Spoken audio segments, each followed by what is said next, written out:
Recently, IUCN updates the red list.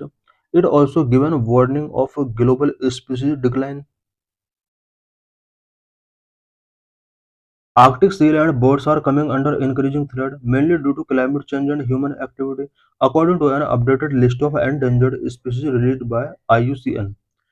Recently IUCN ने endangered species की list को update किया है, जिसके according Arctic seal and birds के before climate change and human activity की वजह से थ्रेट इंक्रीज हुए हैं।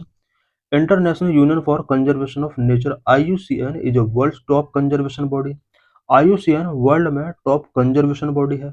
की points of the updated list के की पॉइंट्स क्या क्या हैं? The IUCN red list now include 1,72,620 species, of which 48,646 are threatened with extinction.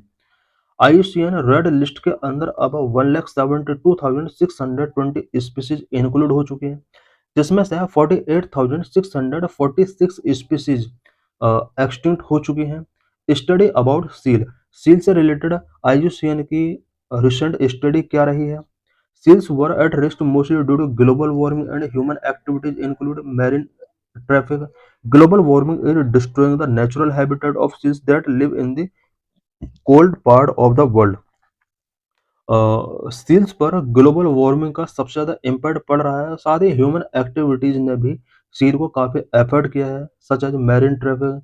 Global warming ने नेचुरल हैबिटेट जो सील का होता है उसको डिस्ट्रॉय किया है, बिकॉज सील वर्ल्ड के कोल्ड पार्ट में पाई जाती है। ग्लोबल वार्मिंग का सीधा असर यहाँ पर कोल्ड पार्ट में पड़ रहा है। Maritime traffic, mining and oil extraction industries, fishing and hunting are among other risks to the species. Global warming is occurring 4 times faster in the Arctic than in other regions, which will drastically reduce the extent and duration of sea ice cover.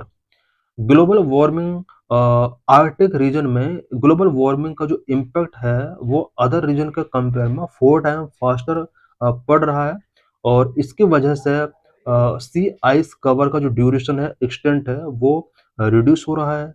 Because ये जो seal है ये सी covers पर ही find out की जाती है। धीरे धीरे सी कवर मेल्ट हो रहे हैं ग्लोबल वार्मिंग की वजह से। Role of seal in ecosystem, seals का इकोसिस्टम में क्या रोल होता है? Ice dependent seals are key food source for other animals. Ice dependent seals जो होती हैं ये अदर एनिमल के लिए की फूड सोर्स के तौर पर वर्क करती हैं। They play a central role in food web, consuming fish and invertebrates and recycling nutrients, and are one of the keystone species of their ecosystem. Seals जो होती हैं ये फूड वेब में एक इम्पोर्टेंट रोल प्ले करती हैं, because ये fish को कंज्यूम करती हैं एंड इन इनवर्टेब्रेट्स को कंज्यूम करती हैं, एंड न्यूट्रिएंट्स को रिसाइकल करने में इनका एक इम्पोर्टेंट रोल होता है। स्टडी अबाउट बर्ड्स, IUCN का बर्ड से रिलेटेड क्या स्टडी रहा है?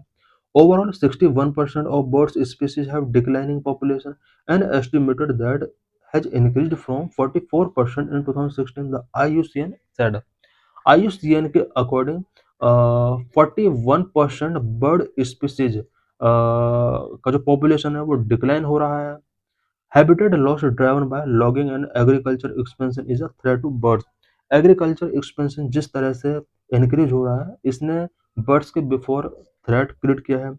IUCN studied thousands of bird species worldwide and found that 1,256 of the 11,185 species assessed are globally threatened।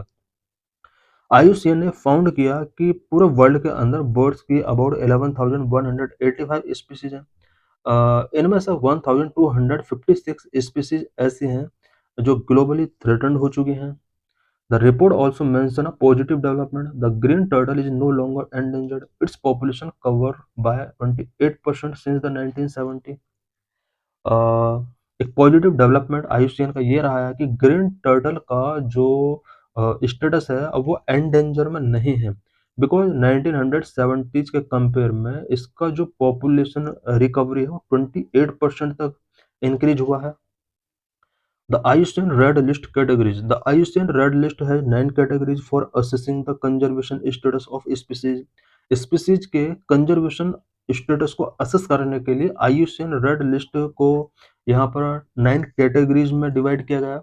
Number 1 extinct, number 2 extinct in the wild, number 3 critically endangered, number 4 endangered, number 5 vulnerable, number 6 near threatened, number 7 least concern, number 8 data deficient and number 9 not evaluated. The first 7 categories represented descending level of risk. First 7 categories जो है ये descending level of risk को show कर रहे हैं, while the last two indicate a lack of sufficient data or an incomplete assessment. Last two जो हमने देखा data deficient and not evaluated, ये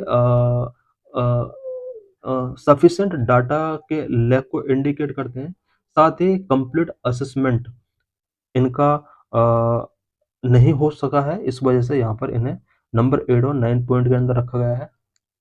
तो thanks for watching this video.